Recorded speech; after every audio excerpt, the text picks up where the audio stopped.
আসসালামু আলাইকুম, welcome to my channel. আজকে আমরা দেখাবো মাইক্রোসফট ওয়ার্ড 2007-এ কীভাবে আপনি অটোমেটিক লাইন সিলেক্ট করবেন। তো অটোমেটিক বর্ডার সিলেক্ট করবেন। তো সাধারণত অটোমেটিক বর্ডার বা এই যে বর্ডার সিলেক্ট করা হয় বিভিন্ন রকমের প্যাড লেখার ক্ষেত্রে।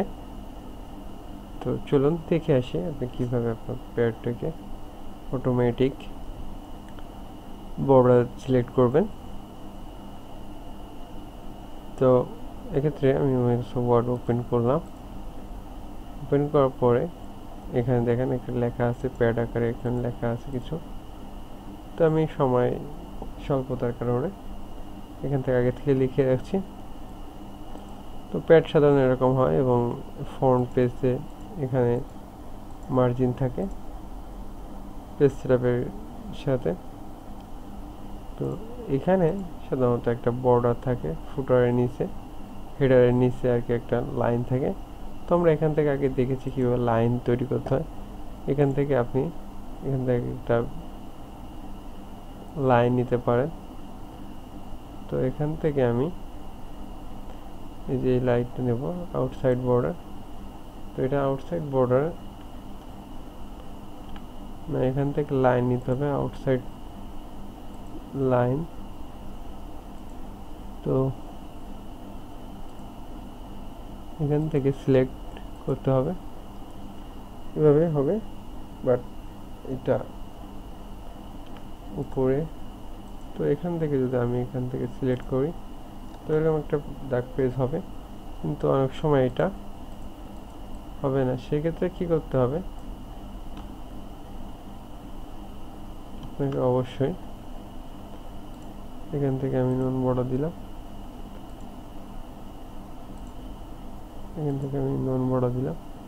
তো এটা এরকম অন করে আপনি এখান থেকে জাস্ট ইন্টার বাটন প্রেস করবেন। করার পরে এই ইকুয়াল চিহ্ন যদি ডাবল হয় তাহলে ইকুয়াল চিহ্ন 3টা প্রেস করবেন। 3টা প্রেস করার পরে আপনি আবার ইন্টারটা প্রেস করবেন, তাহলে এরকম দেখবেন ডাবল একটা আন্ডারলাইনের মতো হয়ে যাবে। এটা আপনি আন্ডারলাইন সিলেক্ট করে হবে না, কারণ অনেকগুলো ডট ডট দিতে হবে। জাস্ট এটাকে আপনি যদি এখানে জাস্টিফাই আছে, এখানে লেফট আছে, আপনি এখান থেকে জাস্টিফাই দেওয়ার পরে এখান থেকে ইন্টার বাটন প্রেস করে ইকুয়াল 3 ইকুয়াল প্রেস করে ইন্টার বাটন প্রেস করেন। তো এরকম 3টা হয়ে গেছে। বাট আপনি যদি সিঙ্গেল অর্থাৎ এখানে যদি সিঙ্গেল চান তাহলে এই যে মাইনাস চিহ্ন আছে এটা 3টা প্রেস করবেন, প্রেস করে আবার ইন্টার বাটন প্রেস করবেন। তো সিঙ্গেল একটা বর্ডার তৈরি হয়ে যাবে। একে বলা হয় অটোমেটিক বর্ডার। তো এটা যদি আপনি একটু মোটা করতে চান সেক্ষেত্রে আপনাকে এই যে 3 ডটকে একটু বোল্ড করে নিতে হবে, বা এখান থেকে যদি আপনি ইকুয়ালের একটু বোল্ড করে নেন, নিয়ে এখান থেকে ইন্টার বাটন প্রেস করেন তাহলে এটা বোল্ড হবে। এখান থেকে আপনি এখান থেকে সরাতে পারেন, এখান থেকে আপনি সরিয়ে নিতে পারেন, মার্জিন দিতে পারেন।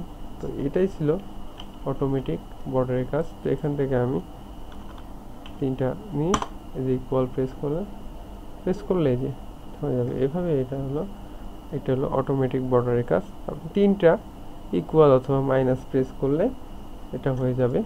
এভাবে আপনি খুব সহজে আপনি প্যাড তৈরির ক্ষেত্রে করতে পারবেন।